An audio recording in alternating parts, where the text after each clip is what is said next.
Corrupt cops' celebration in court freezes when a black woman unmasks as their new FBI director. A roar of laughter echoed through the courthouse hallway as uniformed officers strutted past reporters with self-satisfied grins. Cameras flashed, capturing their moment of triumph. For months, they had walked a thin line between hero and villain, drawing suspicion for their brazen abuse of power. Yet, they managed to outsmart the very system sworn to keep them in check.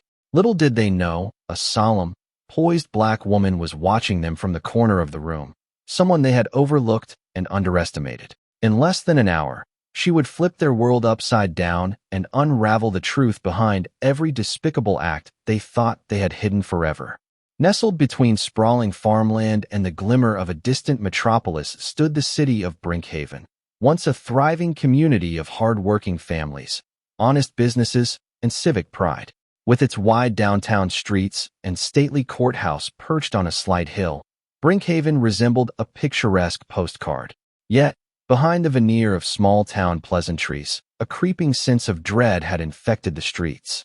Residents locked their doors at dusk and whispered rumors of corruption that reached the highest levels of law enforcement. The Brinkhaven Police Department, BPD, had once been admired for its active community involvement. Officers used to coach youth basketball, attend neighborhood picnics, and volunteer for local events.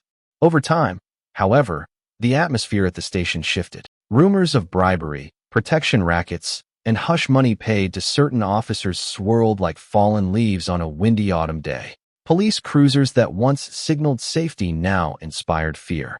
Sirens at midnight seemed to be the herald of shady deals rather than the pursuit of justice.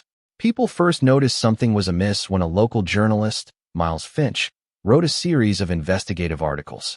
Miles, a Brinkhaven native who worked for the county newspaper, the Brinkhaven Record, dared to question a spike in unsolved crimes. He began connecting dots, missing evidence in high-profile drug cases, suspiciously light sentencing for well-connected criminals, and a sudden surge in the personal wealth of certain officers. Whenever Miles probed deeper, he was met with intimidation. Anonymous phone calls, slashed car tires, and cryptic threats scrawled on his front door.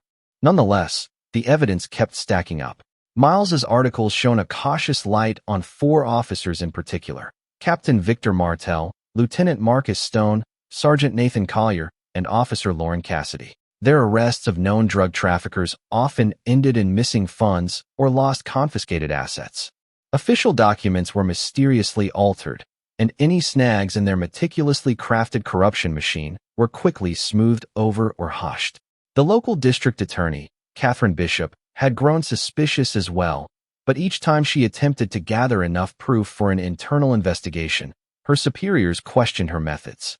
The newly appointed police chief, Gregory Thorne, dismissed her concerns as mere witch hunts. Thorne came from a neighboring county, but seemed more interested in career advancement than cleaning up Brinkhaven. Whenever Bishop asked him to open an inquiry, Thorne would flash his best politician smile and say, "I'll look into it." Nothing ever happened. Fear grew among residents. Some braver citizens wrote letters or attended town hall meetings to ask about rising crime and potential corruption. After each gathering, the official line remained: there is no corruption within Brinkhaven Police. All matters of discipline are handled internally. As for Miles Finch, he pressed on, gathering tidbits of intel from terrified whistleblowers. He risked his reputation and safety to expose what was quickly becoming the city's worst scandal in decades. But no matter how damning the evidence seemed, certain powerful figures always shielded the 4 officers. D.A. Bishop found critical documents missing from the city's archives. Miles Finch found that potential witnesses had either moved away or recanted their statements under duress. The city council seemed paralyzed. A well-oiled machine of fear and intimidation protected BPD's dirty little secret. What no one expected, least of all the corrupt cops, was the sudden reallocation of federal resources to Brinkhaven. The FBI had been quietly monitoring trends in the area, thanks to Miles Finch's articles and a few anonymous calls placed to a federal tip line. A special undercover operation was launched from the J. Edgar Hoover Building in Washington, D.C. Rumors of an incoming shakeup rippled through hush-hush channels. Unbeknownst to Brinkhaven PD, a single undercover agent had slipped into their midst. Her mission, gather enough incriminating evidence to trigger federal indictments. But even her superiors at the Bureau had no clue of the magnitude of what she would discover, nor how it would all lead to one explosive day in court. In the heart of the Brinkhaven PD building, an aging gray structure with flickering fluorescent lights, Captain Victor Martel held court. He'd spent most of his career presenting himself as the cop next door, eager to help and always wearing a friendly smile. The truth was far darker. Martel was the mastermind behind the illicit operations that had taken root in Brinkhaven. His office, with its cheap blinds and stale coffee, served as the nerve center for backroom deals and hush money negotiations. Martel managed the local drug trade by dictating which dealers could operate freely, so long as they paid him a handsome cut. If any competitor popped up, Martel's team was dispatched to shut them down under a contrived bust. Then, a portion of the confiscated cash or drugs disappeared, quietly enriching him and his loyal officers. Lieutenant Marcus Stone, a tall man with a booming voice, acted as Martel's enforcer and personal pit bull. Stone's record was filled with commendations for bravery under fire, but that shining track record masked his willingness to do whatever his boss asked. No questions, no hesitation. He was the muscle, intimidating witnesses, suspects, and even fellow officers who dared cross Martel. Under his watch, Brinkhaven's rank-and-file officers rarely questioned orders. Sergeant Nathan Collier was the intellect of the operation. He excelled at forging paperwork, manipulating timelines, and tampering with case files. His specialty was turning what should have been open and shut cases into labyrinthine dead ends. If DA Bishop requested evidence from a specific case, Collier knew how to claim it had been lost in a computer glitch or destroyed by accident. He moved like a ghost through administrative loops, leaving minimal paper trails and stifling investigations before they began. Officer Lauren Cassidy, the youngest member of the group, was adept at blending in. With her wide, innocent eyes and a friendly demeanor, she had perfected the art of building trust in the community, only to exploit it. Cassidy cultivated informants, teased out rumors, and fed the group critical intelligence on who might be cooperating with outsiders like Miles Finch or DA Bishop. She frequently visited local bars and nightclubs, cozying up to patrons who might have valuable information. If someone new showed up in town, or if an existing resident suddenly asked too many questions, Cassidy would tag them for surveillance. The synergy among these four officers created a climate of pervasive fear and suspicion. Even those in the police force who weren't involved in wrongdoing were too terrified to speak out. Suspicions were met with dead-end promotions or forced resignations. For Captain Martel, the city's downfall was nothing personal, just business. He managed to rationalize that his actions kept Brinkhaven from devolving into complete chaos. After all, the drug trade was going to exist somewhere. He might as well control it and pocket the profits. To him, the public's trust was a resource to be harvested, not a sacred duty to be guarded. But small cracks began to form in his well-laid plans. Miles Finch's articles had started to awaken the curiosity of the outside world. The FBI was quietly digging, and Martel suspected that infiltration might already have occurred. He felt an uneasy tension in the station's corridors, as though the walls were listening. To counter potential infiltration, Martel tasked Officer Cassidy with identifying any new faces in Brinkhaven. For months, Cassidy quietly investigated newcomers at the local library, coffee shops, and rental apartments. That was when she encountered Olivia Davies, a shy woman who had recently moved to Brinkhaven to work at the county archives. Cassidy found nothing overtly suspicious about Olivia, but there was something intangible that set off her gut instincts. She tried to dig deeper, but Olivia's background was impeccable on paper. A graduate degree in history from a reputable university, references from a small museum, and receipts for an out-of-state relocation. Olivia kept to herself, rarely socializing, always smiling politely whenever their paths crossed. Despite Cassidy's instincts, no red flags popped up in official records. Although uneasy, Cassidy decided to keep an eye on Olivia. She confided her suspicions to Martel, who told her not to worry. "We run this town. If she is a threat, we'll deal with her." But Cassidy's intuition wouldn't let the matter rest. Sometimes, the agent you never suspect is the one who can bring down an empire. Olivia Davies was, in fact, Special Agent Simone Du Bois of the FBI, an operative with a stellar track record for cracking high-stakes corruption cases. She had grown up in a tough Philadelphia neighborhood, watching how power and fear could corrupt entire communities.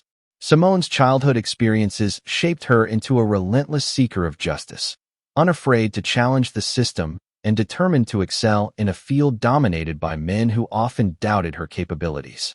Her undercover operation in Brinkhaven was approved by a small, tight-knit task force based in Washington, D.C., who had been alerted to suspicious patterns by the district attorney's office and tips from journalist Miles Finch. She was well aware that as a black woman in a predominantly white town, she might face prejudices, but that could also be her advantage. People often discounted her or assumed she was incapable. They would never guess she was the key to unraveling a sophisticated web of police corruption. Her first weeks in Brinkhaven were all about assimilation. She frequented the local library, introduced herself to staff at the county archives where she pretended to work, and learned the intricacies of the city's daily life. She discovered that folks in Brinkhaven were friendly on the surface, but guarded in their conversations. She took mental notes on social cliques, favored watering holes, and any local gossip that might lead her closer to Martel's operation. Simone's break came when she found a way to befriend Miles Finch. She had admired his investigative prowess from afar, appreciating how his articles had nudged the FBI to take notice.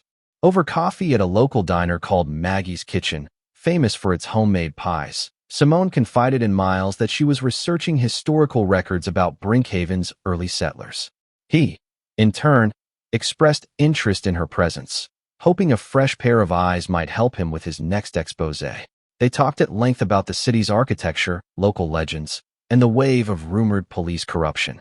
Simone feigned skepticism, prompting Miles to share more specifics. He revealed how witnesses vanished or recanted, how files went missing, how drug busts never led to convictions of significant figures. Simone pressed him gently for names, times, places. She had to be cautious not to tip her hand. Miles was a journalist, not law enforcement, and she needed to protect her cover at all costs. Still, Miles's information proved invaluable, filling in key gaps. He suspected that Martel's crew had been carefully controlling the drug flow and that they had powerful allies, not just in Brinkhaven, but in neighboring jurisdictions. Simone recognized she was dealing with a potential multi-county scandal, possibly even statewide. She compiled Miles's leads into a secure diary app on her phone, which was itself hidden behind layers of encryption the Bureau had installed. In the late evenings, Simone returned to her small apartment overlooking a quiet cul-de-sac. There, she contacted her Bureau handlers via a secure channel, sending coded updates. Each missive carried a sense of urgency. Situation escalates. Possible infiltration needed at the local PD. Suspects show heightened caution. She stressed that immediate action was necessary, but her superiors instructed patience. They wanted a solid case that would stand up in federal court, not a premature bust that could unravel over time. Simone cleverly inserted herself into small volunteer events around town, hoping to come into contact with Officer Lauren Cassidy or Sergeant Nathan Collier. She donned a friendly, introverted persona, offering to help with local charity drives or historical society fundraisers. Her modest but elegant style, bright smile, and polite demeanor made her approachable. Little by little, she started small conversations. What's the best place to get coffee around here? Or have you heard about that weird break-in last week? She feigned harmless curiosity, wanting them to let their guard down. One night, while attending a community potluck at Brinkhaven Civic Center, she caught a glimpse of Officer Cassidy scanning the room. Their eyes met for a fleeting moment, and Cassidy nodded in recognition. Simone responded with a gracious smile, playing the part of a timid newcomer. Cassidy walked over and struck up a conversation. "You're the one who just moved here, right? Olivia." "Olivia Davies, yes, that's right," Simone responded, her voice slightly higher than usual. "I'm working at the county archives. It's such a quaint town you have here." Cassidy surveyed her with polite curiosity. "So, what brings you all the way to Brinkhaven for an archives job?" "It's a temporary research project on local historical records. I'm hoping to turn it into a publication on the city's founding families," Simone shrugged, trying to appear awkward yet enthusiastic. "Might sound boring, but I find it fascinating." "Boring?" "Not at all," Cassidy said with a gentle laugh, though her eyes were calculating. "Well, if you need any help, or if you ever feel unsafe, just give me a call at the station. Though the conversation lasted only a few minutes, Simone sensed that Cassidy was sizing her up. She played her part well, unsuspecting, polite, harmless. That night, Simone sent a coded message to her FBI contact. Cassidy initiated conversation. She's suspicious. Need deeper caution. Over the next few weeks, Simone dug deeper into the Brinkhaven PD's daily operations. She discovered that the police station's night shift paperwork was often incomplete, leaving the door wide open for forged reports. She also heard rumors from locals about a private property on the outskirts of Brinkhaven, an abandoned warehouse that had become a hot spot for suspicious activity. Simone's gut told her that if the BPD was indeed orchestrating crimes, this warehouse was probably a front for drug storage or stolen goods. She arranged a covert meeting with District Attorney Catherine Bishop at a roadside diner just outside city limits. Bishop was initially cautious, unsure if Simone was yet another potential threat. Once Simone discreetly flashed her FBI credentials, concealed under her false identity documents, Bishop's shoulders visibly relaxed. "You have no idea how grateful I am that the FBI is finally stepping in," Bishop said, stirring her coffee nervously. "But these officers are careful. They're not sloppy." Simone nodded. "I know. My job is to gather airtight evidence. I'm going to need your help for that." Bishop tapped her nails on the table. "Miles Finch might be our best lead, but he's limited in what he can do as a journalist. And I'm hamstrung. My office is under political pressure not to investigate the PD. Chief Thorne has direct lines to the mayor's office. Every time I push, they push back. Can you secure any financial records? Something that shows a sudden influx of money for these officers?" Simone asked. "Bank statements, property purchases, anything?" Bishop sighed. "I've tried, but their assets seem deliberately laundered. We suspect out-of-state shell companies, possible offshore accounts, but everything I found so far isn't conclusive enough for indictments." Leaning forward, Simone spoke in a quiet yet determined tone. "Then we'll need a direct link, an undercover buy or recorded conversation that implicates them. If we can just place them at a corrupt deal, that might trigger RICO charges." Bishop's eyes glimmered with a newfound hope. "I'll do everything I can to help." In the days following that meeting, Simone devised a plan with her bureau handlers. They suggested that she attempt to position herself as a potential buyer or broker in the local drug market. Risky, but if done correctly, it could yield conclusive evidence. She spent her evenings visiting a seedy bar on the outskirts of Brinkhaven, establishing rapport with small-time dealers, letting slip that she had connections in another city. Gradually, word of her presence trickled up to the bigger fish in the underworld, names that Simone suspected had direct ties to Martel and his crew. Meanwhile, local tensions flared. Miles Finch's articles became more brazen, hinting at specific incidents where confiscated cash disappeared. The police chief, Gregory Thorne, publicly denounced Miles and threatened legal action for defamation. The mayor joined the chorus, claiming Brinkhaven's law enforcement was squeaky clean. But the more they denied it, the more the public suspected a cover-up. One evening, Simone received a cryptic text message from an unknown number. "Stop digging." She deleted it instantly, aware that any response might compromise her phone. She guessed the threat came from Martel's circle. The intimidation only fueled her determination.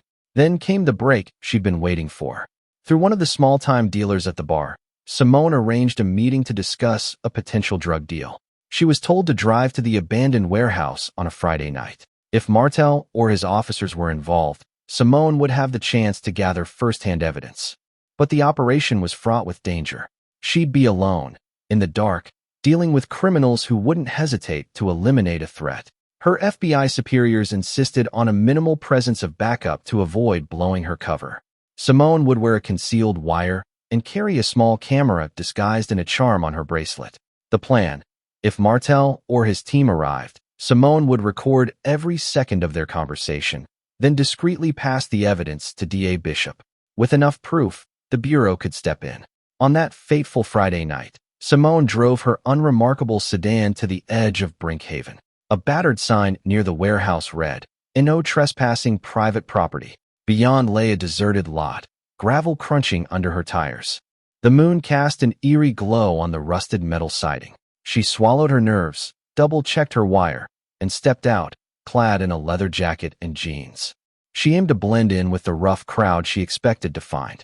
Inside, the warehouse smelled of mold and stale machinery. Broken windows lined the upper walls. A single dim light swung overhead, revealing scattered crates and an old forklift. Simone waited, footsteps echoing across the concrete floor. Every second felt like an eternity, and every rustle of wind felt like the approach of danger. At last, she heard voices. A side door screeched open, and 3 figures entered. She recognized one as a local drug runner she'd met at the bar, a wiry man nicknamed Jax.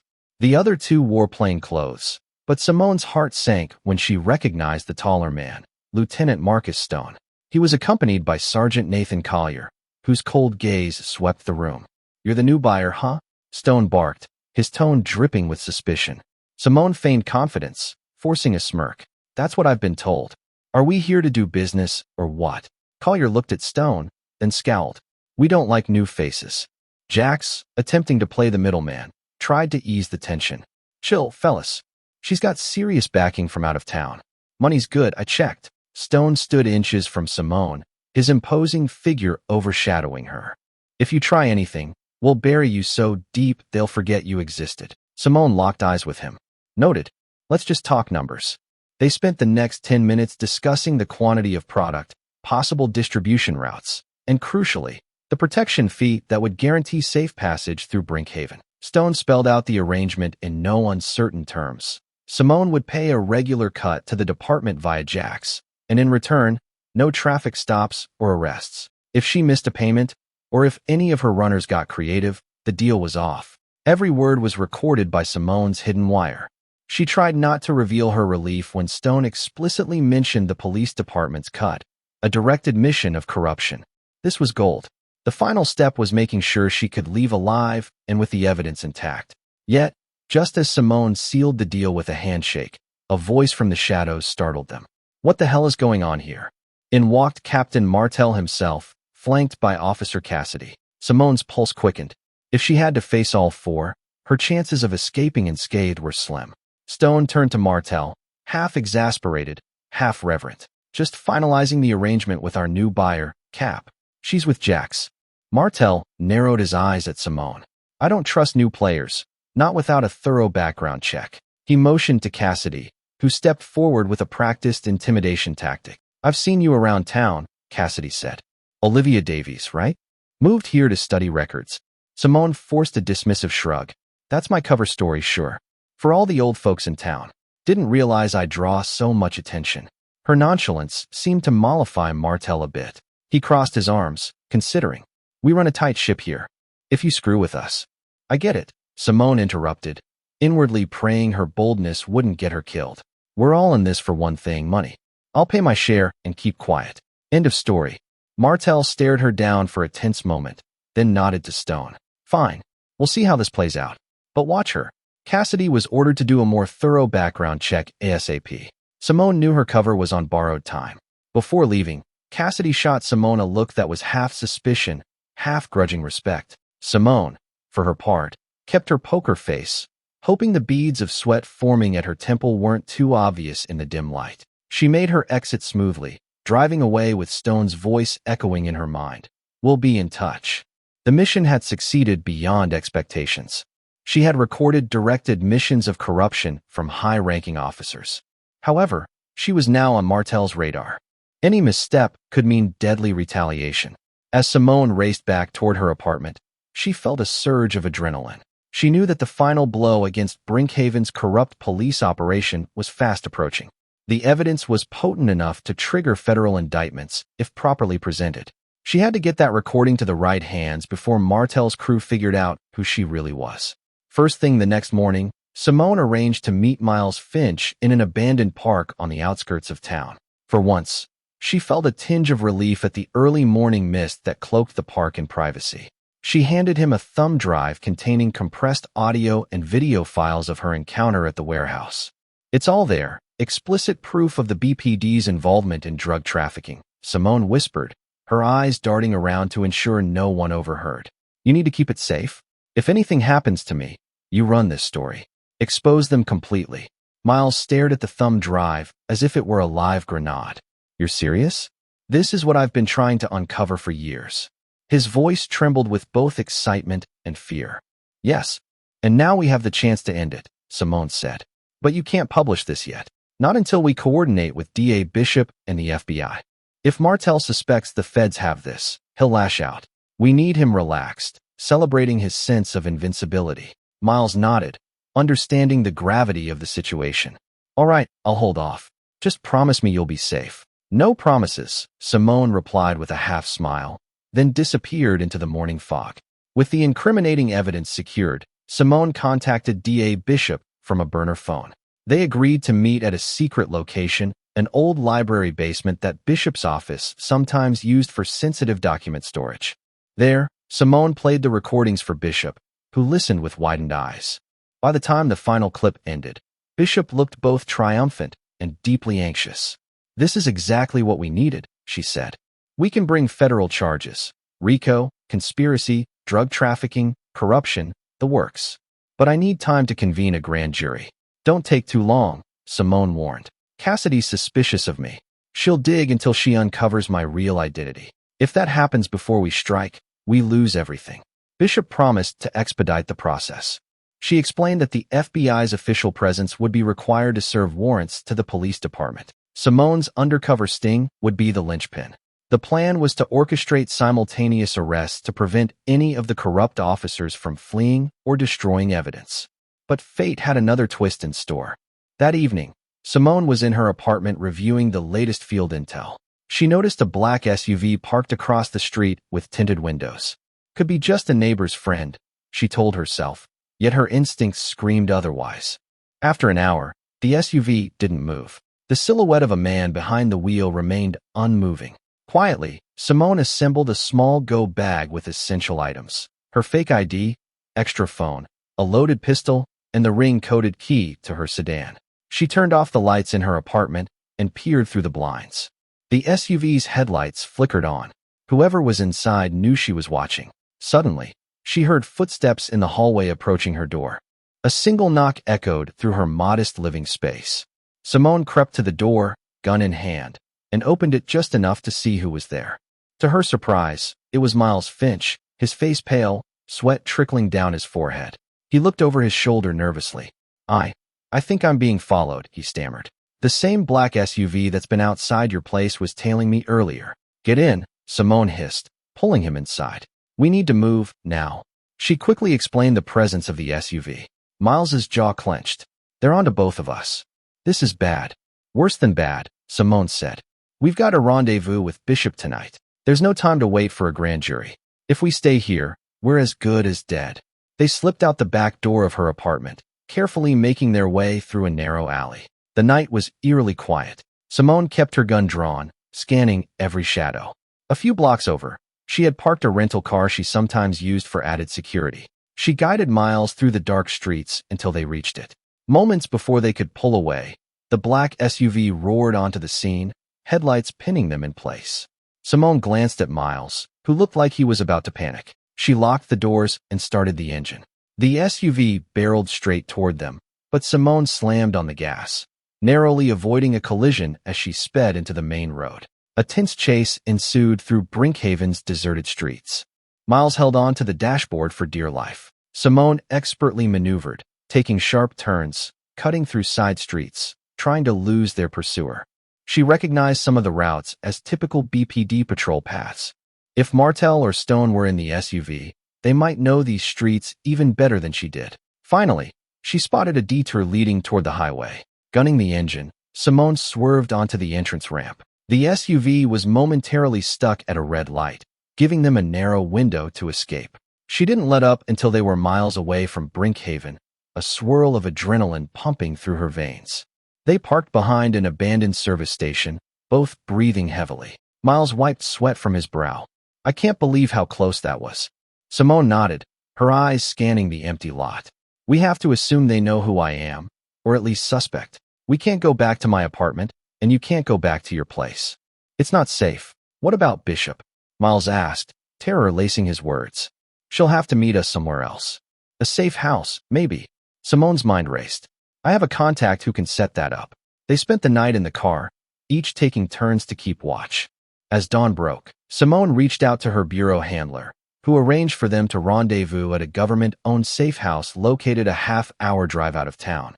With that plan in motion, they set out, hearts pounding, unsure if they'd make it out alive or if Martel's men would intercept them first. The next 2 weeks were a whirlwind of covert planning and legal maneuvering. At the safe house, Simone and Miles coordinated closely with DA Bishop and a small team of federal agents. They meticulously mapped out how and when they would execute arrests. The biggest question loomed: could they trust the local court system, or was it too compromised? Bishop insisted on filing charges in a federal district court, bypassing the local Brinkhaven bench. The moment the indictments became public, Martel's crew would be caught off guard. But word leaked out anyway, possibly from an inside source at the courthouse. Suddenly, the plan shifted.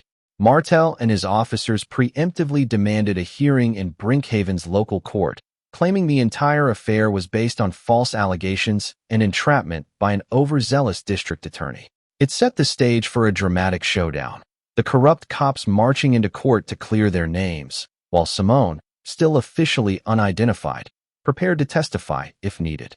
But an even bigger twist was about to unfold. For, unbeknownst to Bishop, Simone had recently been appointed to a role far beyond undercover agent. She had just been confirmed as the new director of the FBI. The Senate hearing for the FBI director position had concluded weeks before her Brinkhaven assignment ever became so dangerous. Her official swearing-in had been kept under wraps, orchestrated by her superiors who recognized the high-stakes nature of her mission. Thus, Simone was operating in dual capacities: undercover agent on the ground and, effectively, the Bureau's incoming chief. The public at large had no clue.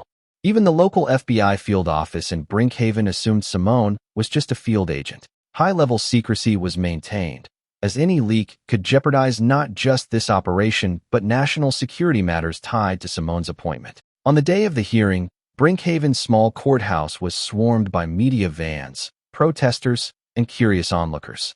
Martel, Stone, Collier, and Cassidy arrived in crisp uniforms, escorted by their lawyer, a smarmy defense attorney named Reginald Stanton. They strode into the courtroom, heads high, confident that the system they had manipulated for so long would once again shield them.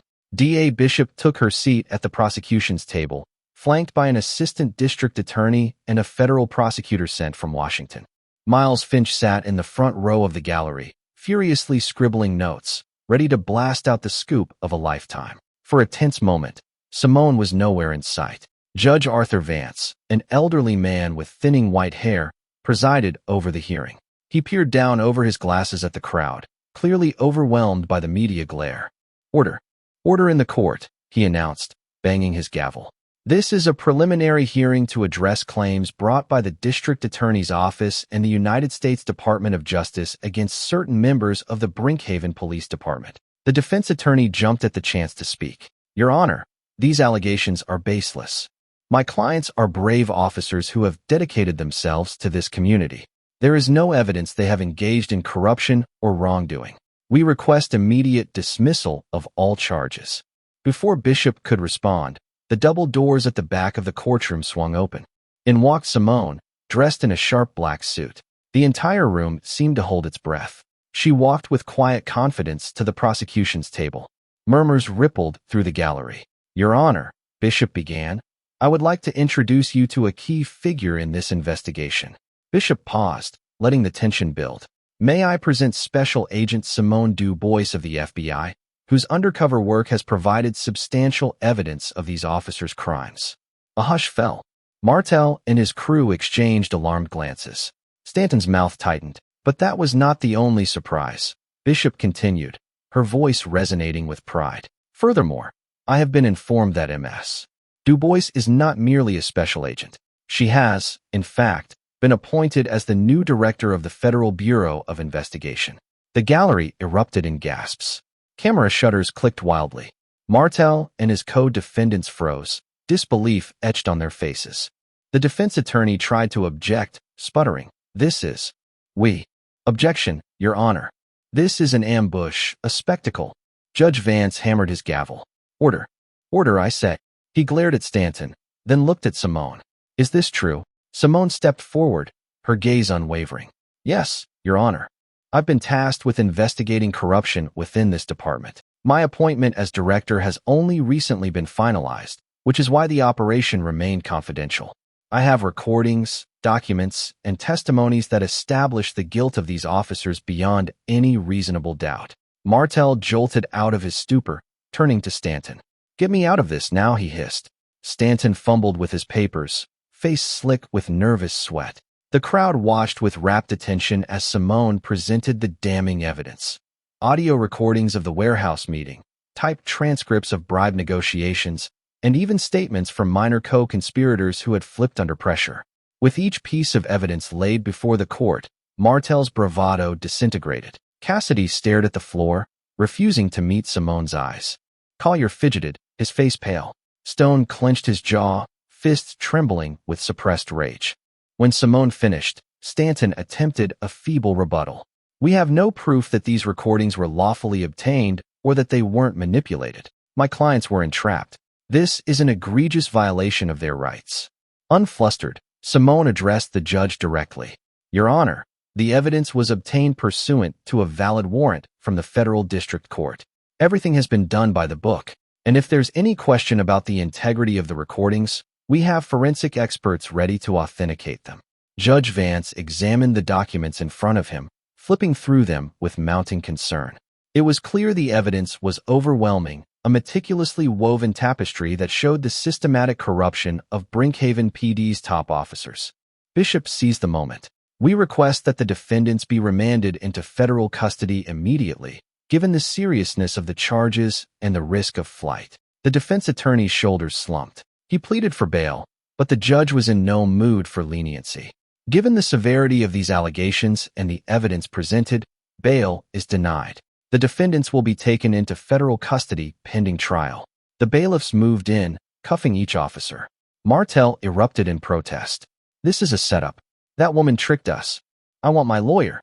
His words were drowned out by the court officer's commands. Cassidy sobbed quietly, while Stone glared daggers at Simone, as if wishing he could strike her down. Collier seemed dazed, muttering curses under his breath.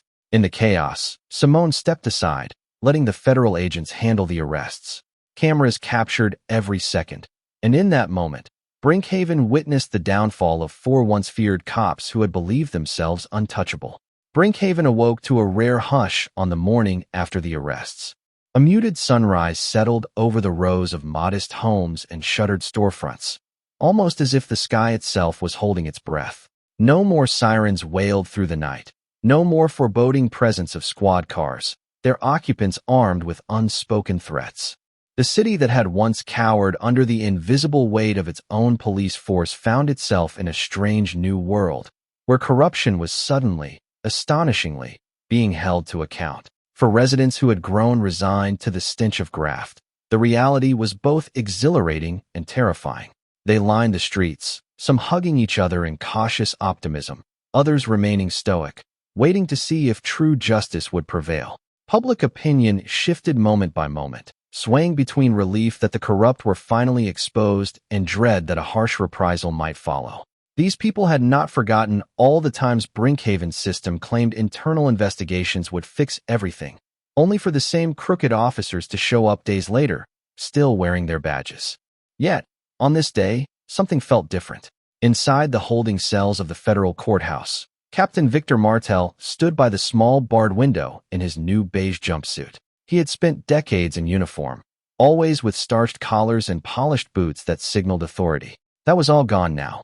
The bare concrete floors and the stale odor of disinfectant in the detention area were brutal reminders of how far he had fallen. He could feel the uneasy silence from the other side of the cell block, where his once loyal subordinates, Lieutenant Marcus Stone, Sergeant Nathan Collier, and Officer Lauren Cassidy, were likewise confined. Their presence weighed heavily on him, a constant reminder of his shattered domain. The space between them wasn't merely physical bars and walls. It was the immense gulf created by betrayal, blame, and failed loyalty. For the first time, Martel confronted the realization that he was not immortal. The allure of easy money and undisputed power had clouded his judgment for years. He had convinced himself that Brinkhaven's residents needed him to keep order his way. Now, stripped of his rank and bravado, Martel wrestled with the truth. He had become the very menace he once swore to eradicate. Lieutenant Marcus Stone, confined to a separate cell, oscillated between fury and a despair that smoldered in his chest. He had always been Martel's muscle, and his pride refused to let him appear vulnerable in front of the guards. Whenever footsteps echoed in the corridor, he hardened his expression, a show of defiance. But in the quiet moments, he would stare at the gray walls, fists clenched, questioning how it had all come crashing down. He blamed himself as much as he blamed Martel. Standing at the edge of a crumbling empire, he wondered if, in trying to wield absolute control, he had lost control of himself a long time ago. Sergeant Nathan Collier was another story altogether. A man of cerebral cunning, now paralyzed by the unescapable truth. In the hush of his cell, his mind churned frantically, sorting through illusions of a plausible defense, an angle that might spin the facts in his favor. But deep down, he recognized the absolute thoroughness of Simone Dubois's sting operation. The forged documents he once believed were impeccable lay bare. The entire machine he had so meticulously designed to thwart oversight was now evidence of his guilt. He was staring into the abyss of a lifetime's worth of deceit, and the abyss offered nothing but condemnation. Officer Lauren Cassidy, the youngest among them, found herself in the throes of a moral crisis. She joined Martel's ring believing, at least at first, that it was a practical way to secure funds in a struggling department. Over time, she hardened her heart and convinced herself she was just following orders. Yet, in the solitary space of her cell, Cassidy wept for the first time in years. The tears weren't solely for her lost freedom, but for every life she had manipulated, every trust she had shattered. Try as she might, she couldn't ignore the image of Simone Dubois, poised, determined, quietly dismantling their corrupt enterprise from within. Outside the sterile walls of the detention area, the townspeople of Brinkhaven were beginning the slow, painful process of rebuilding their faith in the rule of law. A special meeting convened at City Hall, where local activists, business owners, and ordinary citizens gathered to voice their anger, relief, and aspirations for reform. Local activists demanded civilian oversight of the police department, calling for thorough vetting of new hires and mandatory body cams. Business owners urged the council to allocate more resources for community policing, hoping to attract new investment and tourism. Concerned parents spoke of how their children had grown up afraid of those who should have been their protectors. Former Police Chief Gregory Thorne had resigned in disgrace, though rumors swirled that he might face lesser charges for willful negligence. The mayor, currently weathering a recall initiative, tried to maintain a semblance of authority but found little sympathy. People demanded accountability from every corner of the city's leadership. In the midst of this civic uproar, Miles Finch became something of a local hero, though he carried the distinction uneasily. Journalists from national outlets flocked to interview him, drawn by his unwavering crusade for truth in a city where the truth was systematically buried. Miles responded with humility, crediting the courage of whistleblowers and the grit of DA Catherine Bishop. Behind closed doors, however, he battled a surge of guilt. He recalled nights spent doubting whether he should continue his investigations, wondering if a single misstep would make him the next victim. Now, as cameras captured his every word, he felt a strange mixture of vindication and sorrow for all the people who had suffered under Martel's rule. At the federal courthouse, Simone Dubois, now fully revealed as the newly appointed director of the FBI, found herself caught between triumph and a profound melancholy. She had achieved the unthinkable, infiltrating a corrupt department, gathering airtight evidence, and handing the conspirators over to justice. But the weight of her victory pressed on her like an invisible burden.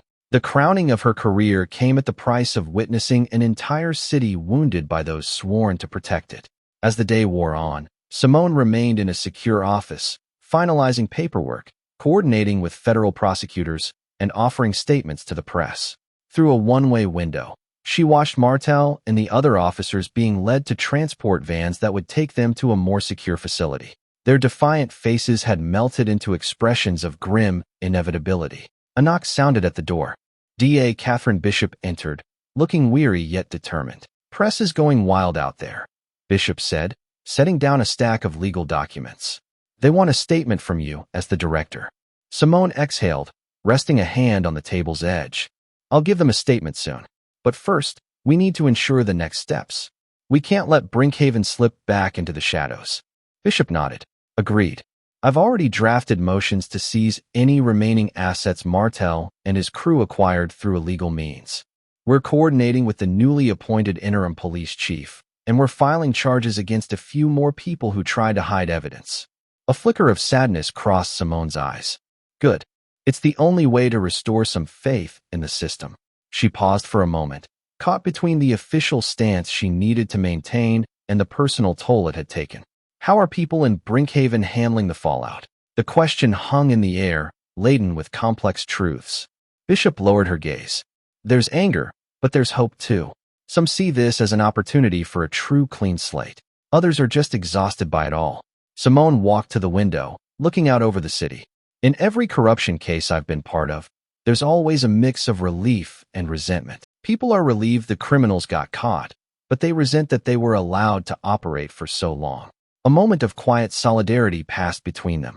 Despite Bishop's local connections and Simone's federal authority, they both felt the same sense of responsibility to help the community heal, to show them that justice was more than a buzzword or a convenient narrative. Later that afternoon, Simone stood behind a gleaming metal podium bearing the Department of Justice seal. Cameras flashed in a barrage of light. Microphones from national news networks, local stations, and online channels formed a bouquet of technology, all pointed directly at her. She began with thanks, thanking whistleblowers, thanking District Attorney Bishop, thanking the honest members of law enforcement who remained steadfastly dedicated to their oaths. Miles Finch was in the front row, notebook open. Simone caught his eye and nodded discreetly in gratitude. Her voice, calm and resonant, carried the solemn dignity of her office. Brinkhaven has proven that a community will ultimately stand against corruption when given a platform to do so, she declared. When those entrusted to protect us break that trust, we must hold them accountable, no matter how powerful they believe they are. The press erupted with questions. How could corruption have gone on for so long without state or federal intervention? What does this operation say about the Bureau's future initiatives to tackle small-town corruption? What message do you have for communities afraid to report police misconduct? Simone answered each as candidly as she could without compromising ongoing investigations. She acknowledged systemic issues, the importance of oversight, and her resolve to make the FBI more proactive in rooting out corruption, big or small. Finally, a local reporter asked pointedly, Director Du Bois, how do you feel personally, knowing you risked your life undercover and that your appointment to lead the FBI could have been jeopardized by a single slip-up? The question tugged at Simone's own turbulent emotions. She allowed a brief moment of vulnerability to show on her face. It was a risk I was willing to take. My personal ambition means nothing if we allow corruption to fester unchallenged. The FBI's mission is to safeguard justice, and I aim to carry that torch for every honest cop, every honest public servant, and every citizen who believes in the rule of law. When the press conference ended, Simone retreated to the hallway, overwhelmed by a swirl of congratulations from federal officials and hushed admiration from staffers. Miles Finch approached her, gently tapping on her shoulder. I just wanted to say thank you, he said, earnestness shining in his eyes, for trusting me with the story and for protecting this city when no one else would. Simone smiled softly. You did your part too. Exposing the truth is never easy, especially when the odds are against you. Keep telling the stories that matter. His gaze drifted for a moment, as if wanting to say more, but in the end, he simply nodded. They shook hands, aware that their combined efforts had irrevocably changed Brinkhaven's destiny. Later, alone in a small interview room, Simone took a moment to reflect. She pressed her thumb to a silver badge in her hand, the FBI director's badge that had been officially presented to her in a private ceremony. In taking down Martel and his conspirators, she had solidified her new role with an unforgettable statement. No officer is above the law. No uniform grants immunity. Yet she also understood that what came next might be even more challenging. Ensuring Brinkhaven's police department was rebuilt on a foundation of integrity and community trust. Investigations would continue, policy reforms would be contested, and the city's wounds would need proper care to heal. Simone resolved to remain involved, even from her lofty post in Washington, to monitor Brinkhaven's progress and intervene if necessary. Abandoning the place that almost cost her her life was out of the question. Within days, the federal government assigned a transitional oversight team to Brinkhaven PD. Fresh-faced recruits, former military veterans, and experienced officers from nearby counties known for spotless records arrived to fill the ranks left by Martel's indicted loyalists. They spent hours meeting with neighborhood groups, church leaders, and local youth programs, trying to bridge the deep chasm of mistrust.